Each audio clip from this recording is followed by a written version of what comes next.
आज बिहान पनि सार्वजनिक यातायात पूर्ण रूपमा सञ्चालनमा आउन सकेको छैन। तर हिजोको तुलनामा आज केही बसहरू र ट्याक्सीहरू सडकमा देखिन थालेको छन्, जसले केही सहजता ल्याएको छ। गण्डकी प्रदेश सरकारले राइड शेयरिङ र सेल्फ ड्राइभलाई मान्यता दिने गरी नियमावली ल्याएको विरोधमा देशभर चक्काजाम सहित आन्दोलनमा उत्रिएका यातायात व्यवसायीका प्रतिनिधि र सरकारी वार्ता टोली बीच सोमबार भएको वार्तामा नियमावली स्थगनको प्रक्रिया अघि बढाउन सहमति भएको थियो। पूर्व भौतिक पूर्वाधार तथा यातायात मन्त्री प्रकाश ज्वालाले यातायात व्यवसायीहरूसँग सोमबार मध्यरातमा भएको सहमति आपत्तिजनक भएको बताएका छन्। यातायात व्यवसायीहरूसँग झुकेर सरकार सिन्डिकेटलाई संरक्षण गरेको उनको आरोप छ। आज बिहान बसेको पूर्वाधार विकास समितिको बैठकमा ज्वालाले भने, पहिले तोडिएको सिन्डिकेट फेरि कायम गर्ने सम्झौता भएको छ। जनताले जे प्रयोग गर्न चाहन्छन् त्यही प्रयोग गर्न पाउनु पर्यो नि। निश्चित वर्गको फाइदाको निम्ति मात्र काम गरेको छ। कान्ति राजमार्ग योजनाले बुधबारदेखि शनिबारसम्म 4 दिन उक्त सडक बन्द हुने जानकारी दिएको छ। उक्त अवधिमा हेटौडा काठमाडौँ वा काठमाडौँ हेटौडा यात्रा गर्नुपर्ने सवारी साधनहरूले अन्य वैकल्पिक मार्ग कुलेखानी कलङ्की हमाने वा कुलेखानी सिस्नेरी फर्पिङ सडकको प्रयोग गर्न पनि आग्रह गरिएको छ।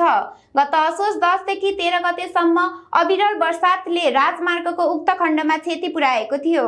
विपक्षी दलहरूले संघीय संसदको दुवै सदनका बैठक आज अवरुद्ध गर्ने तयारी गरेका छन्। नेकपा माओवादी केन्द्र, राष्ट्रिय स्वतन्त्र पार्टी, रासोपा लगायत दलहरूले भिजिट भिसा प्रकरणमा गृहमन्त्री रमेश लेखकको संलग्नता बारे छानबिन हुनुपर्ने अडान राख्दै संसद बैठक अवरुद्ध गर्ने तयारी गरेका हुन्।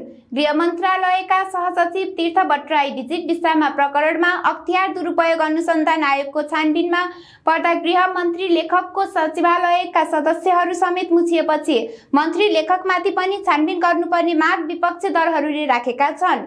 छानबिनलाई सघाउन मन्त्री लेखकले राजीनामा दिनुपर्ने माग समेत उनीहरूको छ। राइड शेयरिङ कम्पनीहरूको पठाउ र इनराइटले विज्ञप्ति जारी गर्दै भाडा बढाएको हल्लामा सत्यता नभएको बताएका छन्। हामीले नियमित शुल्क मात्र लिएका छौं, तसर्थ पठाउ एपमा कुनै पनि शुल्क वृद्धि भएको छैन। पठाउले विज्ञप्ति जारी गर्दै भनेको छ, बरु यात्रुहरूलाई परेको असहज परिस्थितिमा सहजीकरण गर्न हामीले राइडर्सहरूलाई कम्पनीको तर्फबाट क्वेस इन्सेन्टिभ्स दिएर राइडरहरूलाई धेरै राइड गर्न प्रोत्साहन गरेका छौं। पठाउले अफलाइन यात्रा नगर्न समेत यात्रुहरूलाई आग्रह गरेको छ।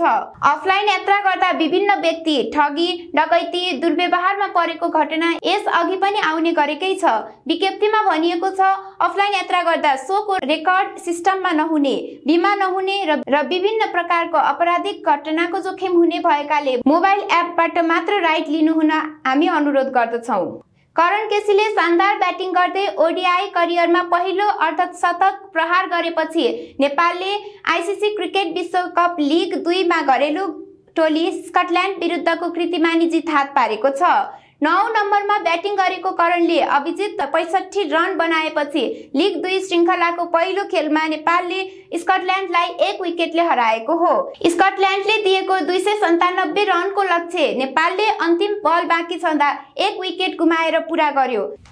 करणले 41 बल खेल्दै 3 चौका र 4 छक्का मद्दतमा अभिजित 65 रन बनाए। उनी म्यान अफ द म्याच पनि घोषित भए। नेपाल राष्ट्र बैंकका गभर्नर डाक्टर विश्व पौडेलले बैंक तथा वित्तीय संस्थाले प्रदान गर्ने ऋणमाथि सीमित व्यक्तिको नियन्त्रण रहेको भन्दै त्यसमा परिवर्तन गर्नुपर्ने बताएका छन्। प्रतिनिधि सभाको अर्थ समितिको सोमबारको बैठकमा बैंक तथा वित्तीय संस्था सम्बन्धी विधेयक माथिको छलफलको क्रममा उनले यस्तो बताएका हुन्। वित्तीय क्षेत्रको ऋण केन्द्रीकृत हुनबाट बचाउने गरी यो विधेयक आएको उनले बताए। हालै बैंक तथा वित्तीय संस्थाबाट 19,40,000ले ऋण लिएकोमा 0.01% ले 3.9% मात्र ऋण प्रयोग गरेको उनले बताए।